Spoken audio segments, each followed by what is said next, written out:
레위기 2장입니다. 오늘 본문의 배경이에입니다. 구약의 5가지 제사 중에 1장에서는 동물로 드리는 제사인 번제를 소개했다면 2장에서는 곡식으로 드리는 제사인 소제를 소개하고 있습니다. 두 제사 모두 매일 아침 저녁에 항상 드리는 제사입니다. 또한 소제는 보통 번제나 화목제와 함께 드리는 제사로서 짐승 제물을 드릴 수 없는 가난한 사람들을 위한 제사였습니다. 소제로 사용된 히브리어 민하는 구약 성경에서 일반적으로 선물을 의미하는 용어입니다. 신하가 왕에게 바치는 곡물도 미나를 사용합니다. 그러므로 소제는 이스라엘 백성이 왕이신 하나님께 드리는 곡물과도 같습니다. 또한 소제는 곡식이나 수확물을 제물로 드리는 일종의 감사 제사로서 5가지 제사 중 유일하게 피 없이 드리는 제사이기도 합니다. 1절부터 3절입니다. 소제의 기본 절차.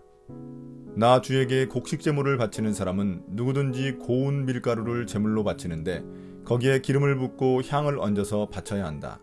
그가 그 제물을 아론의 혈통을 이어받은 제사장들에게 가져오면 제사장은 기름으로 반죽한 밀가루에서는 가루 한 줌을 걷고 향은 다 거두어서 그 제물을 모두 바치는 정성의 표시로 제단 위에 올려놓고 불살라야 한다.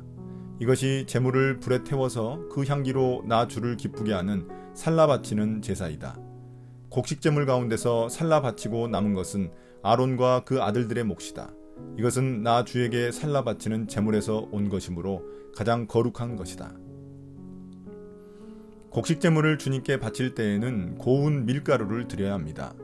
여기서 고운 밀가루는 마치 흠없는 수것을 드리는 것과 같이 최상의 것을 의미합니다.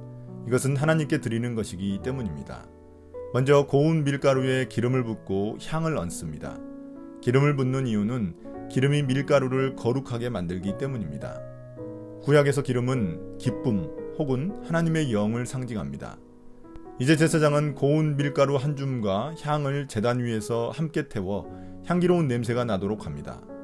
또한 곡식 제물 가운데 남은 것은 거룩한 것으로 여겨 대제사장 아론과 그의 아들들인 제사장의 몫이 됩니다. 가장 거룩한 것이기에 제사장의 가족도 먹을 수 없고 오직 거룩해진 제사장들만이 회막 안에서 먹을 수 있었습니다. 소제물이 거룩해진 이유는 하나님께 바쳐진 것이기 때문입니다. 그리고 제사장들이 회막에서 함께 먹는 모습은 마치 그들이 하나님의 식탁에 참여하는 모습을 보여줍니다. 4절부터 10절입니다. 다양한 종류의 소제. 내가 화덕에 구운 것으로 곡식 제물을 바치려거든 고운 밀가루에 기름을 넣어서 반죽하여 누룩을 넣지 않고 만든 둥근 과자나 누룩을 넣지 않고 기름만 발라서 만든 얇고 널쩍한 과자를 바쳐야 한다. 네가 바치는 곡식 제물이 빵 굽는 판에다 구운 것이면 그것은 고운 밀가루에 기름을 넣어 반죽하여 만든 것으로서 누룩을 넣지 않은 것이어야 한다. 너는 그것을 여러 조각으로 나누고 그 위에 기름을 부어라. 이것이 곡식 제물이다. 네가 바치는 곡식 제물이 냄비에다 구운 과자이면 고운 밀가루에 기름을 넣어서 만든 것이어야 한다. 이렇게 하여 곡식 제물이 준비되면 그것을 나 주에게 가지고 와서 제사장에게 주어라. 제사장이 그것을 받아 제단으로 가져갈 것이다. 제사장은 그 곡식 제물에서 정성의 표시로 조금 떼어서 그것을 제단 위에 올려놓고 불살라야 한다. 이렇게 하여 그 제물을 모두 바쳤다는 표시로 삼는다. 이것이 제물을 불에 태워서 그 향기로 나 주를 기쁘게 하는 살라 바치는 제사이다.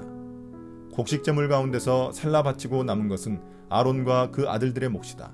이것은 나 주에게 살라 바치는 제물에서 온 것이므로 가장 거룩한 것이다. 이제 화덕에 구운 것과 철판에 붙인 것, 냄비에 삶은 것 같이 요리에서 드리는 소제에 대한 설명입니다. 화덕은 일종의 아궁이였는데 화덕 안쪽에 기름을 넣은 밀가루 반죽을 발라 떡을 구워냈습니다. 철판은 후라이팬 같은 곳에 기름을 넣은 밀가루 반죽을 펼쳐 납작한 떡을 튀기고 조각을 내서 그 위에 또 기름을 부었습니다.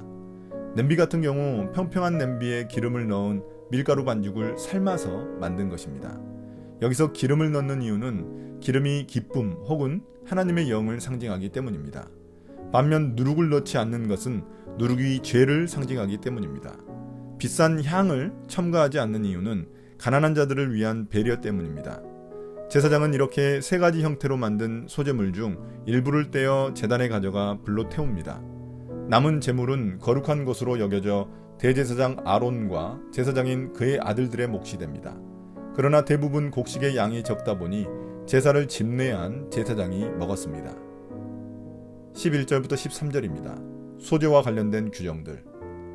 너희가 나 주에게 바치는 곡식 제물은 어떤 것이든지 누룩을 넣지 않은 것이어야 한다. 나 주에게 살라 바치는 제사에서 어떤 누룩이나 꿀을 불살라서는 안 되기 때문이다. 너희가 맨 먼저 거둔 곡식을 제물로 바칠 때에는 나 주에게 누룩과 꿀을 가져와도 되지만 나 주를 기쁘게 하는 향기를 내려고 그것들을 제단 위에 올려놓아서는 안 된다. 네가 바치는 모든 곡식 제물에는 소금을 넣어야 한다. 네가 바치는 곡식 제물에는 내 하나님과 언약을 세울 때에 넣는 그 소금을 빼놓지 말아라. 네가 바치는 모든 제물에는 소금을 넣도록 하여라.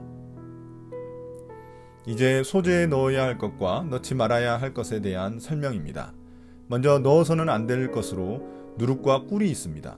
이것을 금지하는 이유는 두 가지입니다. 실제적인 이유로는 소제물의 부패와 변질을 방지하기 위함입니다. 상징적인 이유로는 누룩과 꿀이 죄, 유혹, 쾌락을 의미하기 때문입니다. 그러나 맨 처음 수확물로 거둔 귀한 누룩과 꿀은 예외적으로 하나님께 드릴 수 있었습니다. 이 경우에도 제단 위에서 태울 수는 없었습니다. 이제 반드시 넣어야 하는 것으로 소금을 언급합니다. 구약 성경에서 소금은 변하지 않는 것을 상징합니다. 그래서 소금은 변하지 않는 하나님과의 언약을 말합니다. 이처럼 반드시 소금을 넣어 하나님과 이스라엘 백성들의 언약이 변하지 않는다는 사실을 보여주고 있습니다. 14절부터 16절입니다. 첫 이삭의 소제. 네가 맨 먼저 거둔 것을 나 주에게 곡식제물로 바칠 때에는 핵곡식을 불에 볶거나 찌은 것으로 곡식제물을 바쳐야 한다. 그 위에 기름과 향을 놓아라. 이것이 곡식제물이다. 제사장은 제물을 모두 바치는 정성의 표시로 곡식과 기름에서 조금 갈라내어 향 전부와 함께 불살라야 한다. 이것이 나 주에게 살라 바치는 제사이다. 이제 소제 중 첫 번째 수확물의 경우 어떻게 드려야 하는지 설명합니다. 첫 이삭을 기름과 향을 섞어 제단에서 불살라 주님께 드립니다. 곡식 나달을 불에 볶거나 그것을 찧어서 고운 가루로 만드는 과정은 소제로 드리는 예물의 정성스러운 준비 과정을 보여줍니다. 여기서 첫 번째 이삭을 드리는 이유는 일종의 추수감사제처럼 모든 것이 하나님께로부터 온 것임을 고백하는 의미가 있습니다. 오늘의 묵상 포인트입니다. 첫 번째, 하나님은 누구신가? 이 땅의 진정한 주인은 하나님이라는 사실을 알려주는 제사가 바로 소제입니다. 소제라는 곡식 제사를 통해 우리는 하나님이 우리의 필요를 채워주시는 공급자라는 사실을 감사하고 기억하게 됩니다. 우리가 매일 먹는 양식에서부터 하나님의 소유권을 인정하는 것이 진정한 삶의 예배입니다.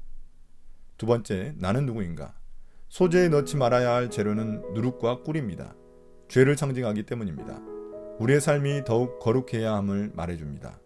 또한 소제에 반드시 넣어야 할 재료는 소금입니다. 소금은 주님과 우리 사이에 변함없는 언약을 상징합니다. 그래서 소금은 우리가 언약에 대한 굳건한 믿음을 가지고 있어야 한다는 사실을 기억하게 해줍니다. 오늘의 기도입니다. 주님, 소제를 통해 가난한 자들을 배려하시는 주님의 마음을 보게 됩니다. 우리가 드리는 제물의 종류보다 우리의 마음과 태도를 더 기뻐하시는 주님이십니다. 우리가 날마다 소제를 드리는 마음으로 하루하루를 구별하여 살아가게 해주십시오. 감사드리며 예수님의 이름으로 기도드립니다. 아멘.